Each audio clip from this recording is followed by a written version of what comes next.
Olá, pessoal. Eu vou falar um pouquinho agora com vocês sobre os critérios anatômicos envolvidos na mastectomia.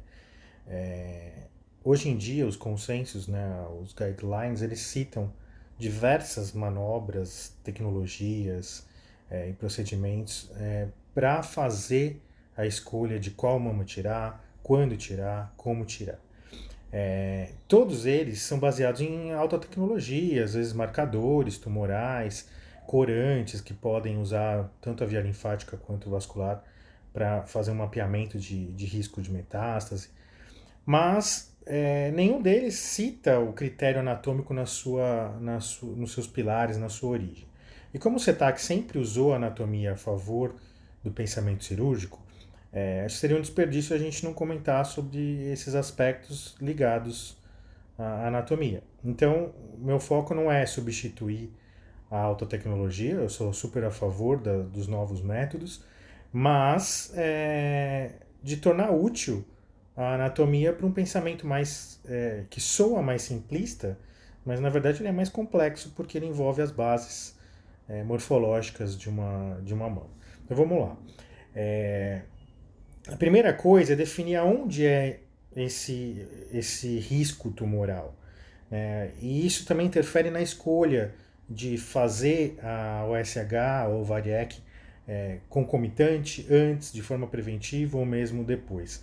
Então, por que eu, por exemplo, escolho fazer a OSH como algo primordial? Então, se o animal não é castrado, ele desenvolve um tumor de mama, eu tenho na minha mente, obviamente isso é uma dramatização, mas na minha mente eu prefiro fazer o SH, se eu tivesse que escolher entre fazer o SH e tirar o tumor, eu prefiro fazer o SH, se eu tivesse que descartar. Porque a influência hormonal, eu vou tentar deixar claro aqui, ela tem um vínculo anatômico gigantesco. Então esse é o meu critério e é o que eu tento usar de base. Então, obviamente, isso também me torna favorável à castração pediátrica precoce para evitar a formação de estruturas anatômicas que antes do estímulo hormonal elas não existem. Então, se o tumor é num lugar que ainda não existe, a chance dele vir a se desenvolver no futuro diminui a quase zero, realmente, como alguns trabalhos por outras vias demonstram. Então, aqui eu vou fazer uma abordagem. Olhem só aqui o teto mamário, né? Aqui eu estou tentando circular ele para vocês verem. Reparem que tem vários orifícios. Então, cada um desses orifícios que eu estou marcando aqui, em vermelho, eles vão ter uma. Cada um desses orifícios vão ter uma influência na passagem e na formação dos ductos. Então, reparem que existe aqui o ósseo papilar, que é a entrada, o ducto papilar, e depois essa parte papilar ela envolve a parte glandular, que é essa aqui. Então vamos partir desse ponto. Isso aqui é um animal, mesmo jovem, tem essa formação, como se fosse em fundo cego, como está demonstrado aqui. A partir do momento que ele evolui por estímulo hormonal, ele acaba desenvolvendo essa outra árvore, vamos assim dizer. Então aqui eu vou mostrar novamente a continuidade daquilo que eu estava demonstrando. A gente estava aqui, ó. A gente estava limitado a essa região. O que se desenvolve com o estímulo hormonal? Essa cisterna da glândula. Depois, essa cisterna vai emitindo ductos, que são ramos do ducto lobar. E depois esses ductos vão emitindo pequenos outros ductos que vão dar acesso, na verdade, a cada uma desses cachos de uva, vamos assim dizer, que são os lóbulos mamários ou alvéolo mamário. Esse alvéolo, se a gente olhar aqui na imagem à esquerda, reparem aqui todo o lúmen dele, né, essa parte, e esse lúmen é delimitado por todo esse conjunto celular que eu estou grifando aqui, né, que são as células secretórias. Essas células secretórias recebem arteríolas e são drenadas por vênulas. Então aqui em vermelho os capilares sanguíneos arteriais, em azul os capilares sanguíneos venosos, as vênulas. Então esse conjunto todo, reparem que ele é a extremidade distal de todo o processo. Se a gente voltar na imagem anterior, né, reparem que a gente tinha parado aqui e não tinha nada disso. Então aqui nesse ponto de fundo cego, a gente, a partir dele, evolui para todo esse outro ponto aqui e vai subindo pelos ductos e pelos alvéolos ou parte mais secretória, né? Que seria... Aí a questão é, aonde que os tumores acontecem? Eles acontecem na papila mamária? Até poderia aparecer, vocês vão ver que existe esse risco, como existe no macho, por exemplo, de ter tumores mamários nesse contexto. Agora, na fêmea, o grande fator de influência hormonal é a formação dessa árvore alveolar, e essa árvore alveolar, por ser também rodeada por capilares, tem a chance de ter tumores nos capilares, tem a chance de ter tumores nas células secretórias e principalmente os tumores ductais, que são os mais famosos. Então, se a gente puder evitar a formação dessa árvore, a gente está diminuindo a quase zero o risco de tumor mamário. Esse é um ponto importantíssimo.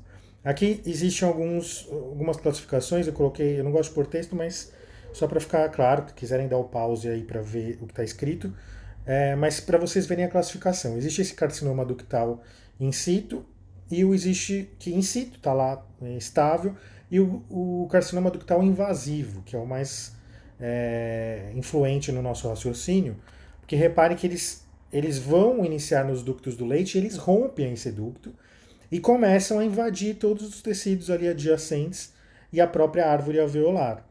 Essas células que invadiram, por serem um carcinoma ductal invasivo, eles vão se aproveitar daquela malha vascular e vão começar a percorrer o caminho tanto linfático quanto vascular, podendo gerar os graus evolutivos de um tumor, que passa a ser classificado quando ele tem metástase, quando ele não tem metástase e assim por diante. Então esse seria o carcinoma ductal invasivo, que é o nosso foco. Existem outros? Existe o carcinoma lobular, que também pode ser in situ, estável e invasivo também. Esse nasce nos lóbulos mamários, que são aqueles alvéolos que eu mostrei ali para vocês no slide. Então esses também podem atingir outros tecidos. E reparem que aqui ele tem uma influência, ele possui receptores de estrogênio e progesterona, mas não expressa a proteína HER2. Então isso acaba tendo uma dificuldade nas marcações com relação a isso. Então voltando ali na imagem, agora que vocês viram as classificações mais comuns. Opa, deixa eu voltar aqui. Então nessa imagem a gente consegue ver, então, ductal seria toda essa região, e se romper, ele vai atingir todo esse tecido adjacente, inclusive os lóbulos. Se for alveolar, ele vai atingir esse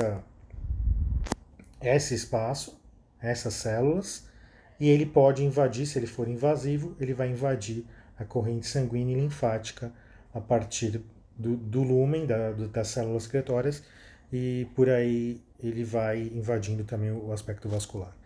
Então esse é o conceito morfológico, onde está acontecendo, né? Que a gente lê muito sobre classificações, mas não sabe exatamente onde é. E existem os tipos menos comuns de carcinoma inflamatório, doença de Paget, tumor filoide. E os angiosarcomas, que são tumores nos vasos que tem ali ao redor do alvéolo.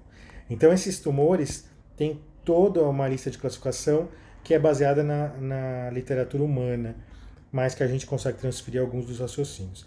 Toda vez que eu fizer comparações de humano com animal, por mais que alguns mais radicais falem, não, mas aí você está comparando humano com animal, é diferente. Eu sou super a favor dessa separação. Mas é interessante ver, a partir de um dado humano, como que a medicina humana evoluiu a partir desses dados. Ela caminhou buscando marcadores, ela caminhou buscando novas tecnologias, novas manobras. Então, a veterinária pode se guiar por esse mesmo princípio. Então, mesmo não sendo exatamente igual, a gente pode ter as mesmas diretrizes a partir da informação. Então, esse é o meu objetivo. Aqui, num conceito vascular, né, eu vou até colocar em azul, para a gente ver o caminho das possibilidades de drenagem de célula tumoral. Aqui As mamas torácicas, cranial e caudal, e abdominal cranial, elas são drenadas por essa veia aqui. Essa veia é a veia torácica interna. Então ela vem, vou caminhar aqui junto dela. Ela sobe, vai ali junto da formação da veia cava cranial, chega no átrio direito. Essas são as veias, as mamas mais craniais.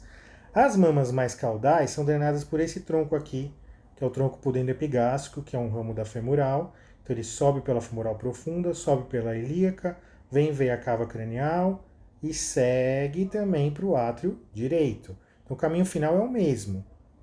Esse caminho final sendo o mesmo, átrio direito, ventrículo direito, artéria pulmonar, vai para o pulmão, aonde que vai ter resistência de diâmetro? Nas artérias que vão formar o capilar alveolar do pulmão.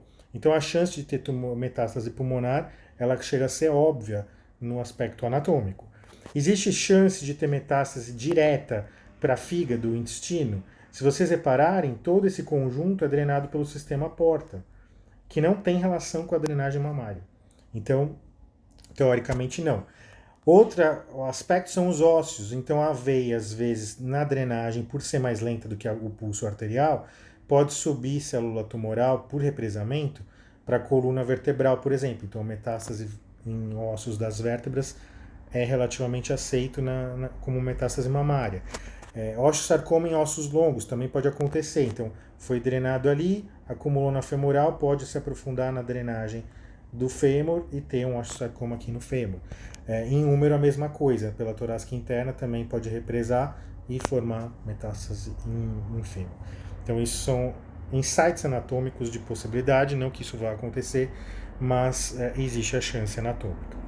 Na mama, no aspecto linfático dela, existe primeiro a nomenclatura, né? Eu vou aqui mostrar. Primeira mama, inguinal. Segunda mama, de caudal para cranial, abdominal caudal, abdominal cranial, torácica caudal e torácica cranial. Essas são as 5 mamas que acabam somando 10 mamas por ter um aspecto bilateral. Pode ter papila supranumerária, pode ter alteração, mas o padrão anatômico é esse. O que isso importa para nós? Primeiro, para classificar e dar o nome do local de tumor, até para achados patológicos e descrições de laudo. Mas o que interessa para mim aqui é essa mama. Eu vou mostrar a mama aqui, ó. Essa mama central. Qual é? É a mama abdominal cranial. Essa mama, se vocês repararem, lá tem uma drenagem que pode ser nesse sentido, para esse linfonodo. Então ela pode vir para cá, para o linfonodo inguinal superficial. Ou ela pode drenar, em alguns casos, para o linfocentro axilar. Então ela pode drenar tanto para o inguinal quanto para o axilar. Por ter essa referência e a gente não ter essa certeza, a gente tem que tomar um certo cuidado na tomada de decisão. Então aqui existe uma porcentagem, né, que mostra que 30% dos casos a mama abdominal cranial drena para o axilar e 70% do fluxo, não é dos casos, é do fluxo, é direcionado para o linfocentro axilar. Esse trabalho, por exemplo, desse slide, ele acaba dando um padrão de que toda vez ela é drenada para os dois lados, só que 30% para um e 70% para o outro. Tem trabalhos que dizem que ou é 100% para um ou é 100% para o outro. Tem trabalhos que dizem que isso pode se alterar durante a formação mamária ou mesmo durante a fase de cicloestral, onde esses capilares linfáticos se desenvolvem de forma momentânea, semelhante ao que acontece no úbere das vacas, que no aspecto venoso existem válvulas que se abrem e acabam tendo no desenvolvimento do úbere um trajeto a mais ali de drenagem. Mas aqui a gente está falando do linfático, mas o raciocínio é o mesmo. Então, como a gente não tem essa certeza e ao mesmo tempo a gente sabe que a maior, mesmo nos casos que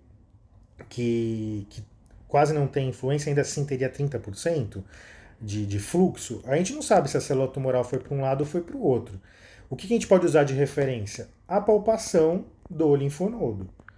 Isso é uma boa referência? Não é. Hoje em dia tem tecnologias melhores para marcar isso, mas não dá para descartar essa informação. Então, o que a gente faz? Se você tem um tumor mamário nessas duas mamas, nessa e nessa, ou nessa ou na outra, e o linfonodo axilar está aumentado, significa que provavelmente já existe comprometimento dessa mama. Então essa mama está comprometida pelo alerta do linfonodo axilar, que não tinha nada a ver com a história. Não tem nenhum tumor na mama torácica, cranial e caudal, mas o linfonodo está aumentado, então quem está gerando aumento? Provavelmente essa mama, que é a abdominal cranial. Então, mesmo os tumores sendo nessas duas glândulas aqui, mais caudais, é recomendável, então, quando tem alteração no linfonodo axilar, tirar a cadeia como um todo. Então, ali tiraria essas 3 mamas. Se o linfonodo axilar não está aumentado, é aceitável tirar só as 3 mamas? Também, por precaução, eu tiraria sempre essa mama aqui. Então, o meu raciocínio ele é um pouco mais complexo. Eu vou tentar criar uma regrinha para vocês. O que eu faço? Concentração na mama central aqui. Se eu não tenho as certezas, de repente, de que o tumor veio para o linfonodo axilar porque ele não está aumentado, eu consigo atuar de forma mais simplista, tirando sempre essa mama. Então essa mama sempre vai sair. Ou ela sai junto com as duas torácicas, ou ela sai junto com as duas abdominais. No caso ali, abdominal e inguinal. Então é a meu critério. Quando tem linfonodo oposto, que é o axilar, por exemplo, no caso de tumores que estão aqui, aí eu tiro a cadeia inteira. Quando tem o tumor, de repente, nessa mama e nessa mama, e o linfonodo inguinal está infartado, está aumentado, eu tiro a cadeia inteira. Porque está com drenagem oposta. Então eu passo a suspeitar anatomicamente que essa glândula aqui está oculta, não está com desenvolvimento tumoral, mas ela está servindo de ponte para levar a célula de metástase para um lado ou para o outro. Então, por segurança, eu tiraria toda a cadeia. Então, quando eu não tiro toda a cadeia? Quando os linfonodos estão estáveis. Então, se está com tumor aqui, nas mamas mais caudais. Então, tem um tumor aqui, deixa eu só confirmar aqui, tem um tumor nessa, ou nas duas. E não tem nada no axilar, eu tiro essas 3. Ok? Tem tumor aqui, nas mamas mais craniais. Tem tumor aqui, ou nas duas. E esse linfonodo aumentou, eu tiro a cadeia toda, porque ele chegou até lá. Se tem tumor aqui, nas mamas mais craniais, de novo, nessa aqui, ou nas duas, e aqui não tem nada, eu tiro somente essas 3. Então reparem que sempre essa mama vai junto, ou com as duas mais caudais, ou com as duas mais craniais. Espero que tenha dado para ter a lógica linfática envolvida nisso. Certo? Na cirurgia em si, vamos para a cirurgia propriamente dita. Aqui existe também uma outra técnica a ser aplicada anatomicamente, que é a de bloqueio vascular. Então, se eu tenho um tronco aqui, que é a artéria epigástrica superficial caudal, e outro tronco aqui, que é a artéria, artéria epigástrica cranial, por que eu vou passar o meu bisturi dessa forma? Antes de ligar, concorda que todos esses raminhos vão sangrar? Para todos os lados? Então torna a cirurgia muito mais cruenta. Então o que eu faço? Eu acabo buscando, primeiro, acesso pela linha média. Vou pôr em vermelho aqui para ficar mais cirúrgico. Acesso pela linha média. Aproveito, já faço o SH, fecho. Se for o caso, troco todo o kit. E vou, depois de fechado, acessar aqui a artéria e veia epigástrica caudal. Ligo a artéria. Sigo a minha divulsão e ligo a artéria epigástrica cranial. Depois sigo mais ainda caudalmente e ligo a artéria pudenda externa, o ramo da pudenda externa que vem para a mama caudalmente. Liguei esses 3 ramos, aí sim eu vou e passo, vou pôr em verde aqui, e passo o bisturi agora fazendo o desenho todo muito mais justo com relação à mama. Eu evito de ter que fazer uma margem, por exemplo, desse nível, porque eu já liguei, já fiz o bloqueio. E como eu fiz o bloqueio, então reparem, se eu tirar aqui, ó, eu ganhei toda essa margem. Isso ajuda bastante na hora do fechamento. Então, como eu ganhei esse espaço, eu também fiz o bloqueio venoso durante as ligaduras. Então eu tenho minha segurança de fazer o ganho do espaço e ainda bloqueio a metástase vascular venosa no transcirúrgico, porque eu estou fazendo isso. Então isso diminui a necessidade de uma margem tão clássica, como a literatura diz. Porque também tem outro fator. O fato de você ter essa margem de segurança, né, no caso vascular, te dá a possibilidade de ignorar um pouco os critérios de margem em termos de centímetros, porque você está trabalhando com um bloqueio de vascularização do bordo que você incisou. Então, as células que ficarem ali, vamos dramatizar, imaginando que ficasse célula tumoral. Ainda assim, essa célula não teria suprimento vascular favorável na sua cicatrização. Então, a chance dessa célula continuar se desenvolvendo é mínima. Comparado a uma célula normal, que depende muito menos do oxigênio vascular, a célula tumoral, por ser uma célula, entre aspas, mais ansiosa e muito de poder mitótico muito grande, essa célula precisa de oxigênio, precisa de sangue, precisa de nutriente que vem dos vasos. Então, como você ligou os vasos dos bordos, porque você ligou lá no tronco e os bordos não são irrigados com muito teor de oxigênio, as chances dessas células não se desenvolverem aumentam. Isso, obviamente, é uma dramatização, é um critério anatômico, mas funciona mais como um insight do que como uma regra. Mas eu uso isso durante algum tempo na minha carreira e isso não foi, nunca teve problema. Então fica aí a indicação para vocês analisarem se isso bate ou não com os outros critérios de margem cirúrgica. Aqui só para complementar as imagens, né? Então eu vou mostrar aqui os ramos perfurantes. Então a gente falou das mamas mais da abdominal e da inguinal, das abdominais e da inguinal. As mamas torácicas, elas são irrigadas por essas artérias aqui, que são os ramos perfurantes da torácica interna. Então tem em torno de 3 artérias ou às vezes até 5 artérias que chegam até o campo cirúrgico. Então a gente faz essa ligadura para uma mastectomia total, por exemplo, ficariam as duas epigástricas, tanto a caudal quanto a cranial, e as 5 ou 3 torácicas, no caso os ramos perfurantes. Aqui, também, continuando aqui, essa é a epigástrica cranial superficial, que vai fazer anastomose com a caudal. Então ela sai também, é uma terminação da torácica interna. E no caminho da torácica interna ela vai emitindo essas que eu citei, que são os ramos perfurantes, que inclusive perfuram o músculo peitoral, então torna essa artéria de alta dificuldade de dissecação. Aqui o outro lado, mostrando as mesmas coisas. Aqui mostrando o aspecto perfurante dela num corte transversal. Então se a gente reparar aqui, novamente, a torácica interna, o ramo perfurante e vai irrigar, também fazendo anastomose com a intercostal que vem por aqui, ó. Mas a gente ligando aqui, a gente consegue tirar a cadeia mamária que estaria ali. Aqui uma outra imagem mostrando também esse aspecto vascular. Então reparem ali os ramos perfurantes, 1, 2, 3.